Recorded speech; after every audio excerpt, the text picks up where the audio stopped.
So there's been a lot of buzz on the news and social media about a potential effective treatment against SARS-CoV-2 or COVID-19.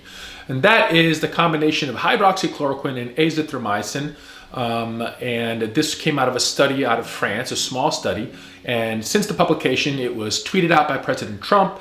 It was publicized largely by the media and other big accounts, and it was touted as a potential game changer. And there was demands that the FDA immediately approve this therapy.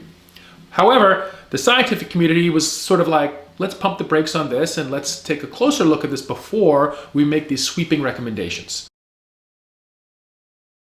The hot topic lately seems to be whether this medicine, chloroquine or hydroxychloroquine, which are both related, has any action against this virus. And then this study came out touting azithromycin may have a big effect. So let's kind of dive into that. First of all, what exactly is chloroquine and hydroxychloroquine?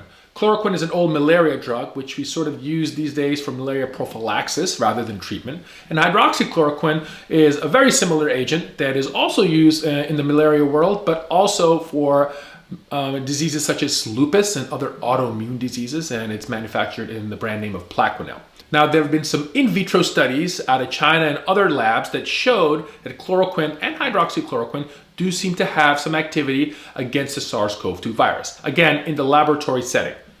Now, remember, things that happen in the laboratory don't always translate to what's going on in vivo or in the actual human body. So we need more clinical data to support this. There has been some data outside of China that showed that there is clinical benefit using chloroquine and hydroxychloroquine in patients with SARS-CoV-2. Now, this data is not published, so I wasn't even able to access that, but it was presented, and based on that, several other studies have spun off. Now, how exactly would a drug like chloroquine or hydroxychloroquine actually have an antiviral effect?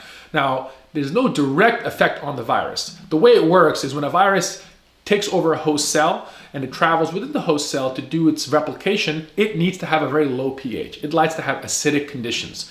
This medicine, hydroxychloroquine, actually raises the pH within the cell, which the virus does not like, which stops the replication and essentially allows our immune system to clear the virus. So that's how we think this works.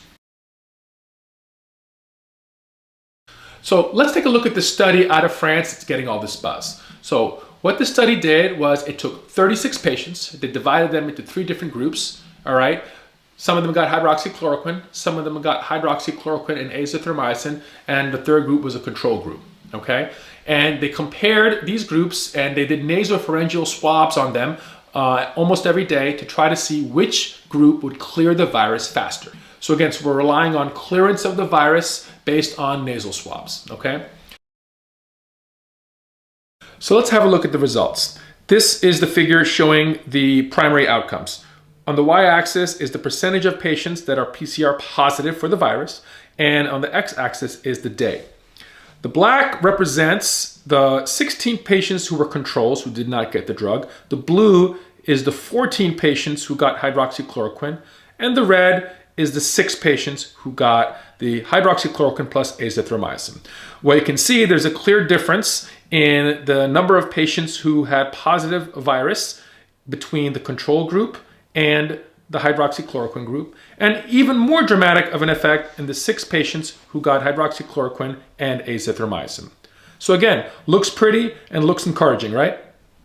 Now, a couple of things. Number one, super small study, right? Only 36 patients were in the study.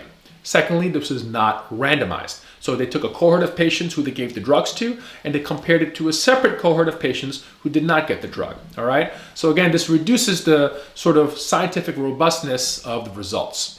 Finally, there were a handful of patients in the treatment group who got the hydroxychloroquine who were not analyzed in the final results. In fact, there were 5 patients that sort of dropped out. There were 3 of them who ended up in the ICU, 1 of them who ended up dying, and 1 of them who ended up withdrawing.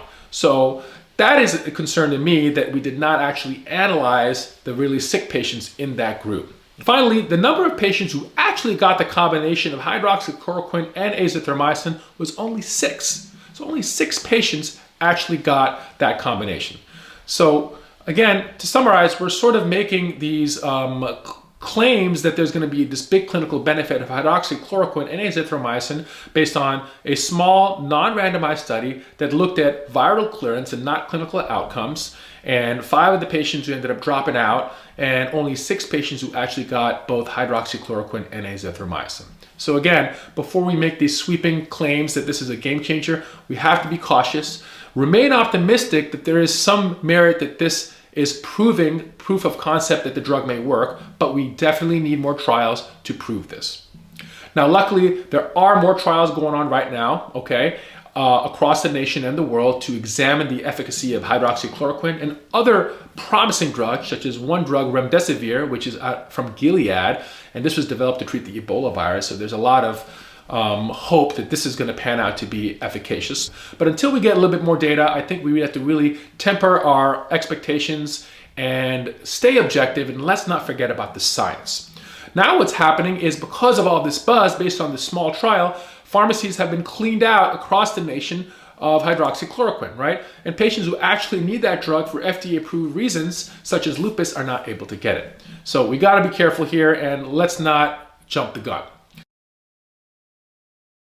Now, personally, I do think hydroxychloroquine is going to have a role. It has clear efficacy in vitro. There seems to be data in clinical setting that it's doing something for us. What that is in the end remains to be seen. Whether it simply reduces the duration of the infection, maybe it's going to end up being sort of prophylaxis for healthcare professionals and high-risk individuals, or maybe if we're lucky, it can actually reduce the likelihood of someone getting into the ICU or even somebody dying. But again, we just don't know yet. I do remain hopeful, but for now, let's not get too crazy over a trial and make game-changing claims for therapy against this virus based on 6 patients.